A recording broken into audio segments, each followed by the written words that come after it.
लग्नाची पेढी या मालिकेच्या आजच्या भागामध्ये आपण पाहणार आहोत. सिंधूला मधूचा फोन आलेला आहे.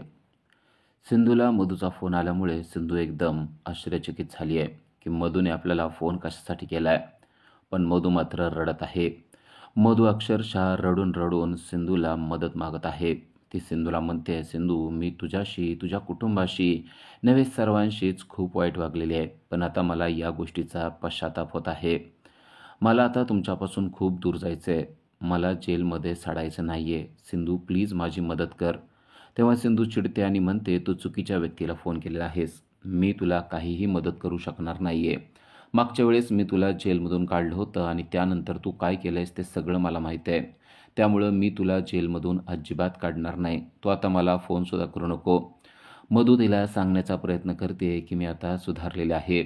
मी आता कधीच वाईट वागणार नाही. मी जेलमधून बाहेर पडून कायमचं तुमच्यापासून दूर निघून जाईल. माझा चेहरा तुम्हाला कधीसुद्धा दाखवणार नाही. तुमच्या संसारामध्ये कधीसुद्धा ढवळाढवळ करणार नाही. पण मला जेलमधून बाहेर काढ. सिंधू म्हणते, ही चूक मी अगोदर केलेली आहे. तुला मी मूर्ख वाटते का तुझी ही चूक परत परत करायला? आता ही चूक मी अजिबात करणार नाही आणि तू चुकूनही मला फोन करू नको. तुझ्या फोनमुळं मी डिस्टर्ब होते. मला तुझ्याशी बोलण्याची देखील इच्छा नाही आहे, असं म्हणून सिंधूने फोन बंद करून टाकलाय. मधूचे बाहेर जाण्याचे दरवाजे पुन्हा बंद झालेले आहेत. मधूला समजलंय आता सिंधू आपल्याला कसलीच मदत करणार नाहीये. फोन ठेवून सिंधूने देखील मनाशी खुणगाड बांधली आहे की आपल्याला आता मधूला काही केल्या सोडायचं नाहीये. तर इकडे मधू कोणाशी बोलत होती असं अक्का तिला विचारत असते. तेव्हा मधू सांगते की मी माझ्या महत्त्वाच्या व्यक्तीशी बोलत होते. तेव्हा अक्का चिडते आणि म्हणते, महत्त्वाची व्यक्ती? मला असं वाटतंय तो आमच्याविषयीच काहीतरी चुगल्या करत होती. नक्की फोनवर काय बोलत होती ते सांग. मधू म्हणते, नाही, मी सिंधूशी बोलत होते. पण अक्काला मात्र तिच्यावर अजिबात विश्वास नसतो. अक्का म्हणते, तुझे जेलमध्ये काय धंदे चाललेत ना ते मला सगळे कळतेत. पण लक्षात ठेव, तू अक्काच्या बरोबर आहे. जर का तू अतिशहाणपणा केला तर इथंच तुझं नरडं दाबून तुला मारून टाकील. ही अक्का काय आहे ना ते अजून तुला माहिती नाही आहे. आपल्याशी जर का पंगा घेतलास ना तर आपल्या एवढं वाईट कोणी नसणार आहे. मधू तिचं बोलणं सगळं शांतपणे ऐकत असते. अक्का मात्र तिला एकदम दमदाटीच्याच भाषेत बोलत असते. मधू म्हणते, मी तुमच्या विरोधात कशाला काय सांगू? माझं तुमचं काही नाहीच तर मी कशाला काय बोलू? तेव्हा अक्का म्हणते, काल आपलं काय झालं होतं ते मला माहीत आहे ना, त्यामुळं मी सांगते ते ऐकायचं. जर का अक्काच्या विरोधात काही बोलण्याचा प्रयत्न केला किंवा अक्काच्या विरोधात कोणाला काही सांगण्याचा प्रयत्न केलास तर लक्षात ठेव, गाठ अक्काशी आहे. कधी तुझं नरड दाबून तुझं ह्या जेलमध्ये प्रेत आणून ठेवील कळायचं सुद्धा नाही, असा दम आता तिने मधूला दिलेला असतो. तर इकडे घरी सर्व हॉलमध्ये बसलेले आहेत आणि त्यावेळेस सिंधू मात्र शांत आहे. शांत बसलेली सिंधू पाहून सर्वजण तिला प्रश्न विचारत आहेत. सिंधू, तू शांत आहे कशामुळं? आणि तुझ्या चेहऱ्यावर टेन्शन दिसतंय ते कशामुळं? तेव्हा सिंधू सांगते की मला मधूचा फोन आला होता. हे ऐकल्यानंतर सर्वांनाच मोठा धक्का बसला आहे. सर्वजण विचारत आहेत की मधूचा फोन तुला कशासाठी आला होता? ती काय म्हणत होती? नक्की तुमच्या दोघांमध्ये काय विषय झाला? तेव्हा सिंधू सांगते की मधू मला म्हणत होती, मला एकदा भेटायला ये आणि मला जेलमधून बाहेर काढ. पण मी तिला स्पष्ट सांगितलंय मी येणार नाही. सर्वजण म्हणतात की सिंधू, तू तिच्या गोड बोलण्याला अजिबात फसू नको. तू अजिबात तिला भेटायला जाऊ नको आणि अजिबात तिला जेलच्या बाहेर काढू नको. सिंधू म्हणते, हा वेडेपणा मी या अगोदर केलेला आहे. त्यामुळं आता हा वेडेपणा माझ्याकडून होणं शक्य नाही आहे. मी तिला स्पष्ट शब्दात सांगितलंय की तू चुकीच्या व्यक्तीला फोन केलेला आहे. यानंतर मी तुला कधीच भेटायला येणार नाही आणि यानंतर मी तुला जेलच्या बाहेर देखील काढणार नाही आहे. राजश्री आणि रुक्मिणी मधूच्या बाबत बोलत असतात की किती कृतज्ञ मुलगी आहे ती. ती या घरामध्ये राहिली, आपल्याबरोबर राहिली आणि आज ती आपल्याच विरोधात गेली. चक्क राघवला तिने फासावर लटकवण्याचा प्रयत्न केला. म्हणजे तिचं राघववर किती प्रेम होतं ना ते आता मला चांगलं समजलंय. मी तिची बाजू घेऊन नेहमी बोलायचे. सिंधू, तुलाच कितीदा तरी मी तिच्या बाजूनं बोललेले आहे आणि तुला कितीदा तरी त्रास दिलेला आहे, पण तू कधीच काही गोष्टी मनावर घेतल्या नाहीत. पण आता ती मधू जेलमध्ये गेलेली आहे, ती तिच्या सगळ्या स्वभावामुळे आणि तिच्या वागण्यामुळे. त्यामुळं मला तर आता तिच्याकडं जाण्याची, तिला बोलण्याची अजिबात इच्छा नाही आहे. तिला जेलच्या बाहेर काढण्याचा तर प्रश्नच उद्भवत नाही आहे, असं रुक्मिणी सर्वांना सांगते. रुक्मिणी सिंधूला देखील सांगते की सिंधू, ती तुला गोड गोड बोलणार आहे. ती तुला ब्लॅकमेल देखील करणार आहे. तिच्या गोड बोलण्यावर आणि ब्लॅकमेल करण्यावर तू अजिबात जाऊ नको. काही जरी झालं तरी तिला जेलच्या बाहेर काढायचं नाही आहे, ही गोष्ट लक्षात ठेव. सिंधू म्हणते की तुम्ही म्हणतायत अगदी तसंच मी करणार आहे. मी अजिबात तिला भेटणार नाही आणि अजिबात तिच्या गोड बोलण्यावर मी भाळणार नाही आहे. कारण ही गोष्ट एकदा करून झालेली आहे, त्यामुळं आता पुन्हा ही गोष्ट होणे नाही. मी तिला जेलच्या बाहेर काढणार नाही. तेवढ्यात सिंधूचं लक्ष नवीन काम करणाऱ्या बाईकडे जातं. ती बाई मोबाईल घेऊन काहीतरी करत असते. मोबाईल घेऊन ती काहीतरी शूट करते असं तिच्या लक्षात आलेलं आहे. आपलं बोलणंच ती शूट करते हे सिंधूच्या लक्षात आलेलं असतं आणि नक्की ती असं का करते याचा जाब विचारण्यासाठी सिंधू आता तिच्याकडं धावत पळत जाते. त्या व्यक्तीने हातात मोबाईल घेऊन सर्वजण हॉलमध्ये बसलेले असतात त्या दिशेने केलेला असतो आणि ती त्यांचं शूट करत असते. सिंधूने मात्र तिला अचूक हेरलेलं असतं. ही बाई नक्कीच कोणतरी आगाव आहे आणि तिने मुद्दाम हे सर्व काय करते हे आता सिंधूच्या लक्षात आलेलं असतं आणि सिंधू आपल्याकडे पाहते याचं मात्र भान त्या व्यक्तीला नसतं. सिंधू पळत पळत जाते आणि तिला रंगे हातच पकडते आणि म्हणते तू काय करत होती ते सांग. तेव्हा ती एकदम घाबरून जाते आणि म्हणते नाही जी चुकलं जी माझं. सिंधू म्हणते तू काय करत होती ना ते सांग. तेव्हा ती सांगते की मी शूट करत होते. सिंधू म्हणते कशासाठी शूट करत होती ते सांग. तेव्हा ती व्यक्ती सांगते की मी नवीन आहे ना कामाला, तर माझ्या घरच्यांना दाखवावं लागतं की मी कुठं कामाला आहे ते. जर का मी दाखवलं नाही तर ते मला काम करू देत नाहीत, म्हणून मी शूट करत होते. सिंधू म्हणते असला आगाऊपणा पुन्हा करायचा नाही. जर का असला आगाऊपणा केला तर पहिलाच दिवस तुझा शेवटचा दिवस होणार आहे. तुला जे काय करायचं असेल ते आम्हाला विचारून करायचं. तेव्हा ती बाई एकदम घाबरून जाते आणि म्हणते होय जी, मला मला माफ करा जी, परत मी असं कधीसुद्धा करणार नाही, पण मला कामावरून काढून टाकू नका. माझा पहिलाच दिवस आहे आणि मला जर का कामावरून काढून टाकलं तर मग माझ्या घरचे मला नीट बोलणार नाहीत. तेव्हा सिंधू म्हणते असं असेल तर मी तुला कामावून काढून टाकत नाही, पण तू जे काही केलेलं आहेस ना ते आत्ताच्या आत्ता डिलीट कर. सिंधूने सांगितल्याप्रमाणे त्या व्यक्तीने सगळं काही डिलीट करून टाकलेलं असतं आणि सिंधूला तिने शब्द दिलेला असतो की यापुढं मी काहीही करणार नाही आणि जर काय करायचं असेल तर तुम्हाला विचारूनच करणार आहे. सिंधू तिला म्हणते आत्ताच्या आत्ता आज जा आणि कामाला सुरुवात कर. सिंधूने सांगितल्याप्रमाणे त्या व्यक्तीने मोबाईलमधील सगळं फुटेज डिलीट करून टाकलेलं असतं. डिलीट झालेला मोबाईल सिंधूला दाखवलेला असतो आणि आता इथून पुढं तुम्हाला न विचारता काहीच करणार नाही असं सांगून ती व्यक्ती आता कामासाठी चाललेली असते. सिंधूला मात्र या व्यक्तीवर चांगलाच संशय आलेला आहे. सिंधू तिच्याकडे पाहतच राहते आणि ती व्यक्ती आता कामासाठी आतमध्ये निघून जाते. इकडे जेलमध्ये मात्र आता पुन्हा एकदा धुमश्चक्री सुरू झालेली आहे. मधू आणि अक्का यांच्यामध्ये भांडण सुरू झालेलं आहे. अक्काला मधूवर अजिबात विश्वास नाही. मधू अक्काला म्हणतेय की तू काय करत होती ते सांग. आत्ता तू कोणाशी बोलत होते ते नीट सांग. तुला असं वाटतंय का की तुझ्या बोलण्यावर मी विश्वास ठेवणार आहे? मी तुझ्यावर विश्वास ठेवणार नाही. तू नक्कीच आमचं काहीतरी सांगत होती. तुझा आता जीवच घेते असं म्हणून चक्क ती मधूचं नरडं दाबायला लागलेली आहे. बाकीच्या 2 महिलांनी सुद्धा मधूला धरलेलं आहे आणि मधू आता चिडते आणि अक्कालाच खाली झटकवते आणि अक्काचंच नरडं दाबायला सुरुवात करते. मधू अक्षरशः रागाने अक्काच्या अंगावर गेलेली आहे. मधू देखील चिडते आणि म्हणते मी कोण आहे ना तुला माहिती नाहीये. तुझ्यासारख्या 56 अक्का मी गुंडाळून टाकील. तुला अजून कळलेलं नाही तू कोणाशी पंगा घेतेस ती. तुला असं वाटतंय का की तू सहज माझं नरडं दाबशील आणि मला मारून टाकशील, तर तो तुझा गैरसमज आहे. मी सुद्धा तुझं नरडं दाबून तुला मारून टाकू शकते असं म्हणून मधू देखील आता रागाने तिचा गळा दाबत आहेत. बाकीच्या 2 महिला हे पाहून अक्षरशः घाबरून गेलेल्या आहेत. मधूचं नवीनच रूप त्यांना पाहायला मिळतंय. अक्का देखील घाबरून गेलेली आहे. आत्तापर्यंत शांत असणारी ही बाई आता आपल्या अंगावर आली आहे. नुसती अंगावर आलेली नाहीये तर आपलंच नरडं दाबून आपल्याला ती मारण्याचा प्रयत्न करते. यामुळं अक्का देखील मधूला चांगलीच घाबरलेली असते. उरलेल्या 2 व्यक्ती मधूला अडवण्याचा प्रयत्न करत असतात, पण मधूची ताकद मात्र त्यांच्यापेक्षा जास्त असते. आता मधू तिचा गळा सोडते आणि म्हणते इथून पुढं माझ्या अजिबात नादी लागू नको. कधी तुझा मुडदा पाडील ना कळून सुद्धा द्यायचे नाही. जर का तुला वाटत असेल की तुझ्या बोलण्याला आणि तुझ्या असल्या वागण्याला मी घाबरत असेल तर मी तुला भीक घालत नाही.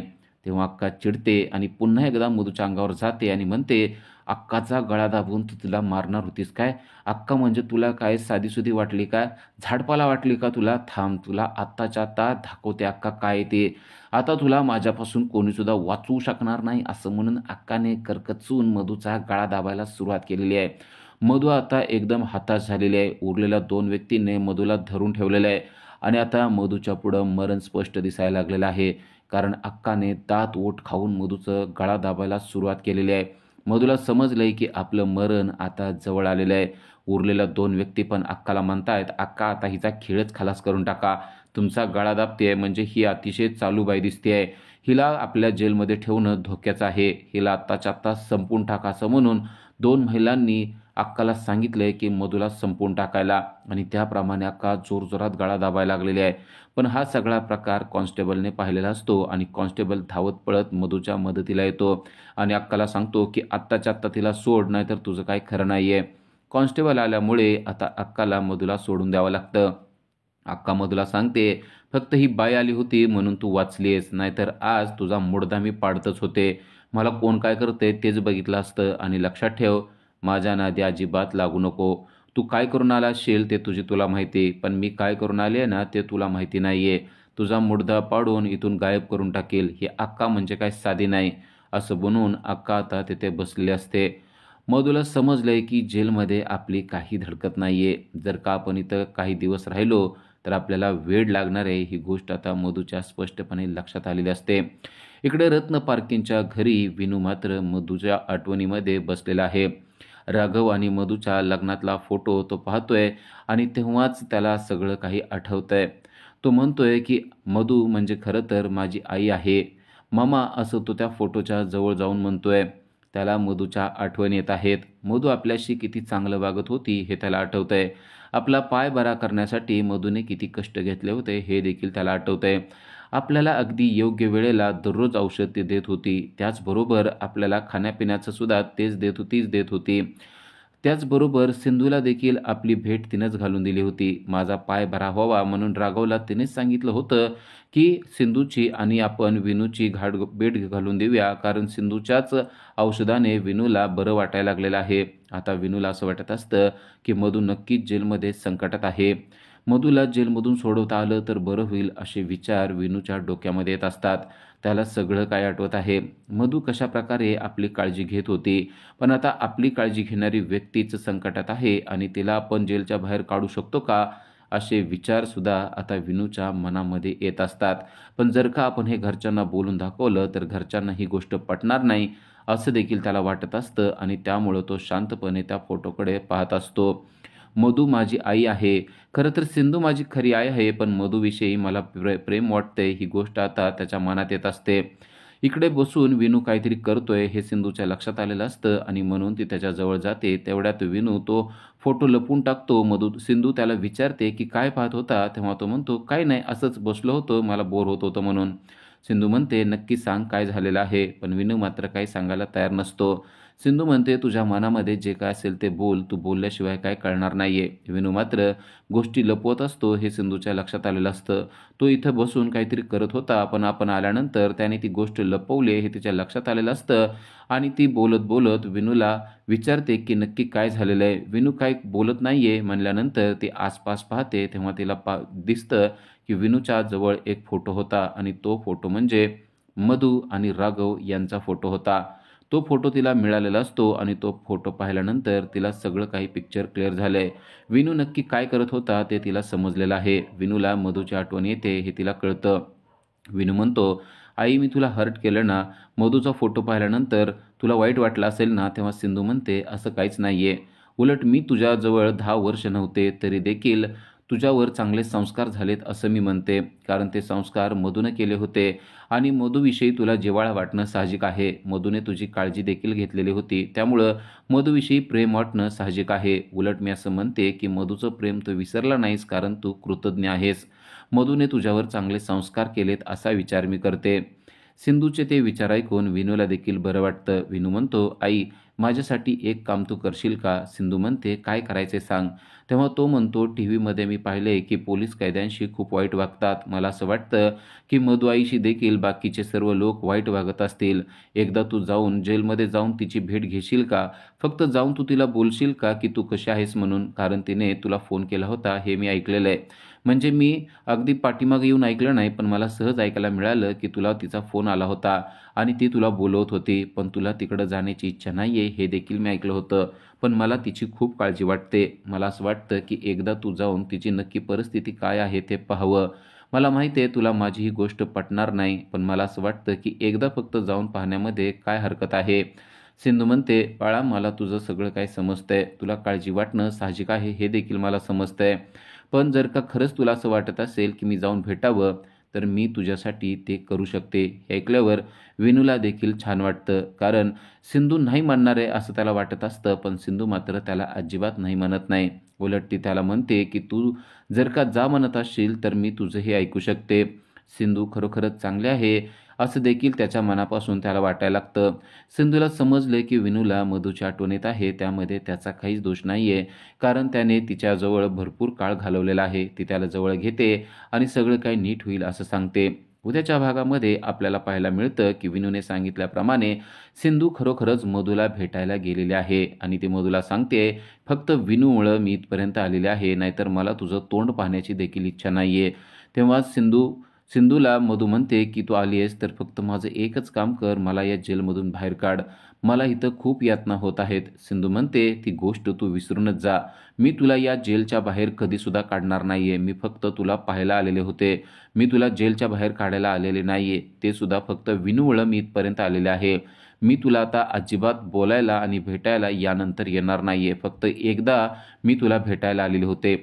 यानंतर मी येईल असं मनात सुद्धा नको असं म्हणून सिंधू खरोखरच तिथून निघून जाते. सिंधू घरी निघून गेलेली असते. तेव्हाच तिला फोन येतो की आत्ता तुम्ही ज्या व्यक्तीला भेटायला जेलमध्ये आलेला होतात, त्या व्यक्तीचं डोकं फुटलेलं आहे आणि तिला सिटी हॉस्पिटलमध्ये नेलेलं आहे. तिला वेड लागलेला आहे असा निरोप सिंधूला मिळालेला असतो. तेव्हा सिंधू तिला भेटायला जाते आणि म्हणते, सगळी नाटकं बंद कर. हे सगळं तू का करतेस ना, ते सगळं मला माहीत आहे.